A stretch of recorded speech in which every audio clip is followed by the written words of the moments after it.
मेरे पास अरमान की कॉल आई थी, किधर हो, आ जाओ मिलने के लिए। तो मैं उसके घर चला गया। ये मुस्तफ़ा नामी लड़का जो है ये वहाँ पे पहुँचा, मतलब पैसे और वीट का इन दोनों का आपस में एक्सचेंज हुआ। लोहे के डंडे से जो है वो उसने मुस्तफ़ा के ऊपर मारना इसको शुरू कर दिया। तो उसको जो है उसकी गाड़ी की डिग्गी में जाके डाल दिया। मुझे छिले हुए केले की तस्वीर क्यों भेजी, उस लड़की से तेरा क्या ताल्लुक है और तू किसका एजेंट है। मंशियात का ये काम नहीं करता था, मंशियात ये कंज्यूमर है। इस पूरे मामले का मैं एक अकेला विटनेस हूँ। आप एक मट्टी के टीले से बने हुए थे, उसने गाड़ी को कच्चे में उतार के उस मट्टी के टीले के पीछे जाके लगा दिया। फर्स्ट एड मिलता या उसको किसी हॉस्पिटल लेके जाया जाता तो वो फौरन ही रिकवर कर जाता।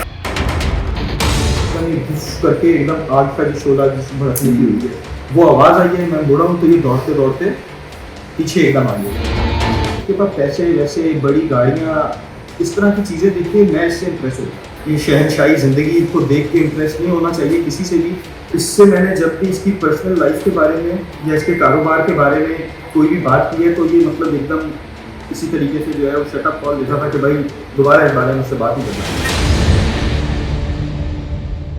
जी, मुस्तफ़ा अगवा केस में इस वक्त हमारे साथ अरमगान का दोस्त शिराज मौजूद है, जिसे एंटी वायलेंट क्राइम सेल ने गिरफ्तार किया था और इसकी निशानदेही पर इसकी तफ्तीश पे ही तमाम तर मामला खुला था कि मुस्तफ़ा को किस तरह कत्ल किया गया, कहाँ तशद्दुद किया गया और लाश को कहाँ पर जलाया गया। इस वक्त शिराज हमारे साथ मौजूद है। हम उससे पूछते हैं कि क्या वाकया हुआ था, किस चीज़ पे तलखी हुई थी और क्या वाकया रोनुमा हुआ था। शिराज, क्या वाकया रोनुमा हुआ था मुस्तफ़ा के साथ? इस चीज़ का इल्म तो नहीं है कि असली वजह इसलिए क्या बनी। अलबत्ता जिस दिन का ये वाकया है उस दिन 6 तारीख को जो है वो मेरे पास अरमान की कॉल आई थी और उसने मुझे कुछ भी नहीं बोला। नॉर्मल रूटीन में जिस तरीके से बोलते हैं, आप ही किधर हो, आ जाओ मिलने के लिए। तो मैं उसके घर चला गया। जब मैं उसके घर गया तो वो बैठा और वीड वगैरह पी रहा था। मैं उसके साथ बैठ गया। तकरीबन कोई आधे घंटे के फासले से जो है वो ये मुस्तफ़ा नामी लड़का जो है ये वहाँ पे पहुँचा। मैं इससे पहले मैंने इसको देखा हुआ ज़रूर है, लेकिन मैं इसको जानता नहीं। ये इसी का ही अरमान का दोस्त है। तो उधर मुस्तफ़ा लड़का है, वो इसको वीड बेचता था। तो वो आया, उसने वीड का पैकेट अपनी जेब से निकाल के इसको दिया है। इसने जो है अपनी दराज खोली है, उसमें से पैसे वगैरह निकाले हैं। वो मतलब पैसे और वीड का इन दोनों का आपस में एक्सचेंज हुई। तो वो लड़का जो है वो भी साथ बैठ गया, वीड वगैरह पीना शुरू हो गया। तो जब तक वो सिगरेट वीड का चल रहा था तब तक तो सब कुछ सही था। एकदम जैसे वो सिगरेट बस ख़त्म हुआ है, एकदम ही अरमान उठा है, उसके हाथ में था डंडा एक लोहे का, और लोहे के डंडे से जो है वो उसने मुस्तफ़ा के ऊपर मारना इसको शुरू कर दिया। उसको 2 से 3 तकरीबन डंडे जो है उसको लगे। तो उसने डंडा पकड़ लिया। जैसे उसने डंडा पकड़ा है और मुबान घूमा है, अपने उसने राइफ़ल उठाई है और राइफ़ल के साथ जो है उसके इर्द गिर्द फायर मारने शुरू कर दिए।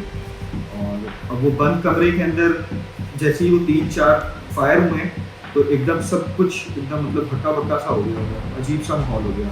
इतने में मुस्तफ़ा से भी वो डंडा छूट गया और मुबान ने दोबारा उसके हाथ में दोबारा वो डंडा आया, उसने दोबारा से उसको पीटना शुरू किया। उस दौरानिए में मेरी भी उंगली के ऊपर चोट लगी है। इधर से भी ये उंगली मेरी पूरी इतनी मोटी सूज गई थी, इधर से भी हल्का सा खून निकला था। लेकिन उसका मतलब मुझे मारने का नहीं था, उसी को ही मारने का था। वो लग गई मुझे, ऐसे आते तो इसको मारा है।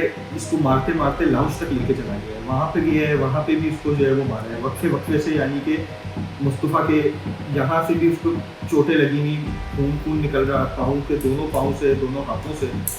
और आके बैठ जाता था अपने कमरे में 5 मिनट 10 मिनट बैठ के, फिर एकदम ही उठता था, डंडा उठाता था, फिर जाके उसको 2-3 टिकाता था। तो यूँ करके जो है तकरीबन 3 से 4 मरतबा इस तरीके से उसने उसको मारा।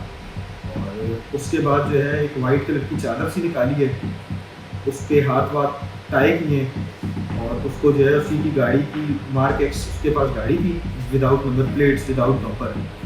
तो उसको जो है उसकी गाड़ी की डिग्गी में जाके डाल दिया। और उसके बाद जो है वो अरमान अंदर आया। इसके घर पे 2 मुलाजिम थे। वो मुलाजिम ऐसे थे कि वो अपने कमरे के अंदर ही, उन्होंने फायर की आवाज़ भी सुनी होगी और ये शोर शराबा चीख पुकार ये सब सुना ज़रूर होगा, लेकिन वो उनको इजाज़त नहीं है कि वो अपने कमरे से बाहर निकलें। तो उसके बाद ये गया है, जब इसने आवाज़ मारी है तब वो मुलाजिम बाहर आए, तो उसको जाके ऊपर जाके मुलाजिमों को जगह दिखाई है जिधर ये मार धाड़ सारा मामला हुआ है। तो उस जगह को जो है उसने बोला है कि मैं आ रहा हूँ थोड़ी देर में, इस जगह को सबको साफ करो, कहीं पे मुझे खून वून का निशान कोई चीज़ इस तरह की कोई चीज़ ऐसी नजर नहीं आनी चाहिए। बस ये बोल के वो नीचे उतरे, मैं इसके साथ साथ ही था। इसने अपना एक वेपन उठा के लगाया है, पीटी जो होती है हैंड गन, इसके पास वैसे तो बहुत सारे वेपन्स हैं, इसने उस टाइम वो हैंड गन उठा के अपने साथ लगाया और नीचे उतरा है। गाड़ी का जो है वो उसी की गाड़ी का स्विच ऑन किया है तो देखा है कि पेट्रोल कितना है, तो पेट्रोल तकरीबन हाफ टैंक से कुछ कम था। तो उसने मुझे बोला है कि पीछे जहाँ जनरेटर के पास जो है गैलन पड़े होंगे उसमें से पेट्रोल एक पेट्रोल का डब्बा होगा, एक डीजल का डब्बा होगा, पेट्रोल का डब्बा उठा के दिया। मैं गया हूँ, पेट्रोल का डब्बा लेके आया हूँ, वो ला के जो है इसको मतलब मैंने इसने की पकड़ी है और मैंने जो है गाड़ी के अंदर फ्यूल डाला है। इसने तकरीबन वो जो गैलन था उसमें से 80-90% फ्यूल इसकी गाड़ी में डाल दिया। वो जो 10% फ्यूल था वो उसने रोक लिया और गाड़ी में रखा है, मुझे साथ बिठाया है और जो है वो निकल पड़े। घर से निकले, बोर्ड बेसन की तरफ गए, बोर्ड बेसन से माड़ीपुर की तरफ गए, माड़ीपुर से नॉर्दर्न बाईपास और टूवर्ड्स बलूचिस्तान जो है गाड़ी निकाली है। उधर तकरीबन यहाँ से अगर आप रास्ते की बात करें तो रास्ता तकरीबन कोई 3.5 घंटे जैसा रास्ता था। तो 3.5 घंटे की ड्राइव करके इस लोकेशन पे पहुँचे, वहाँ पे मट्टी के टीले से बने हुए थे। इसने गाड़ी को कच्चे में उतार के इस मट्टी के टीले के पीछे जाके लगा दिया। वो ऐसे कि मतलब हाईवे रोड से कोई भी गाड़ी वाड़ी गुजरेगी तो वो नज़र नहीं आएगी, उसके आगे वो मट्टी के टीले हैं। उधर जाके इसने मुझे बोला है, इसने डिग्गी खोली है और चेक किया है और चेक करते ही जो है मतलब सेकंड भी नहीं लगाया, वो ऐसे खोल के फौरन ही बंद कर दिया और मुझे इसने बोला है चल भाई रोड की तरफ चलना शुरू कर। अब जहाँ पे गाड़ी खड़ी हुई है और रोड के इसके बीच में तकरीबन ना 1 मिनट की वॉक है। मैं तकरीबन 30-40 सेकंड तक ऐसे चलते चलते जैसे ही रोड के करीब तक पहुँच गया हूँ तब एकदम ही करके एकदम आग का जो शोला जिसमें भड़कने की हुई है वो आवाज़ आई है। मैं मुड़ा हूँ तो ये दौड़ते दौड़ते पीछे एकदम आ गए और मुझे बस बोला कि चल चल चल यहाँ से चल। उसके बाद जो है हम लोग तकरीबन कुछ 1.5 घंटा पैदल चले, तो जाके पहला एक होटल आए, उधर होटल पे हमने स्टॉप किए, मतलब रुके हम लोग, नाश्ता वाश्ता किए। ये वक्त है कोई तकरीबन कोई 6 बजे का और होटल वाले ने इसके पास वेपन लगा हुआ देख लिया। तो वो जिंदा था जब उसको डिग्गी में डाला? जी जी। तो शिराज तुमने रोका नहीं? मैंने अरमगान को कि इसको मारो नहीं या इसको लेके नहीं चलते? मैंने उसको बहुत रोकने की लेकिन वो उस टाइम जो है उसको तहश था किसी चीज़ के ऊपर बहुत बुरी तरीके का, और उसके चंद सवालात थे उससे कि मुझे छिले हुए केले की तस्वीर क्यों भेजी, उस लड़की से तेरा क्या ताल्लुक है और तू किसका एजेंट है। ये 2-3 उसके सवाल थे जो कि वो रिपीटेडली कुछ भी नहीं सुन रहा था। अभी यहाँ पे भी हम लोग हैं तो आपने देखा होगा वो बहुत एग्रेसिव टाइप का आदमी है, मतलब अभी कोई नशा तो नहीं किया हुआ जब से वो यहाँ पे है, लेकिन फिर भी उसको अंदर से ही कुछ उसकी एग्रेसिवनेस जो है वो उसके अंदर है। एक तो ये अफसोस है कि मैं इससे जो है ये मेरा बचपन का बेसिक स्कूल का दोस्त था और बीच में बिल्कुल कट गए थे। ये अभी कुछ टाइम पहले दोबारा मेरी लाइफ में आया। इसका थोड़ा सा लग्जरी लाइफस्टाइल देख के ना, इसके पास पैसे वैसे बड़ी गाड़ियाँ इस तरह की चीज़ें देख के मैं इससे इम्प्रेस हो गया। ये है मेरा कसूर कि मैं इससे जो है ना दोबारा से कनेक्ट हो गया। और दूसरा अफसोस मेरा ये है कि जब सब कुछ हो गया था तो मुझे जो है ना फौरन ही, मुझे सच बताऊं तो मालूम नहीं था कि ऐसा ये AVCC CID जैसा भी कोई इदारा है। मुझे तो यही था कि मैं जाकर थाने में अगर इसके खिलाफ अभी जाके बैठूंगा तो क्योंकि ये लोग पैसे वाले और पावरफुल लोग हैं, ये लोग मुझे किसी और केस में अंदर करवा देंगे। मुझे अगर मालूम होता कि AVCC CIA जैसा भी कोई इदारा है तो ये है मेरी सबसे बड़ी गलती। मैं पहली फुर्सत में उठ के यहाँ आ जाता तो जो है ना ये शायद मामला किसी और तरफ को। अब तुम क्या मैसेज दोगे नौजवान जो हैं जो लग्जरी लाइफ देख के मुतासर हो जाते हैं? बिल्कुल, किसी की लग्जरी लाइफ देख के, किसी का पैसा पावर वावर, इस तरह की गाड़ियाँ, शहनशाही ज़िंदगी को देख के इंटरेस्ट नहीं होना चाहिए किसी से भी।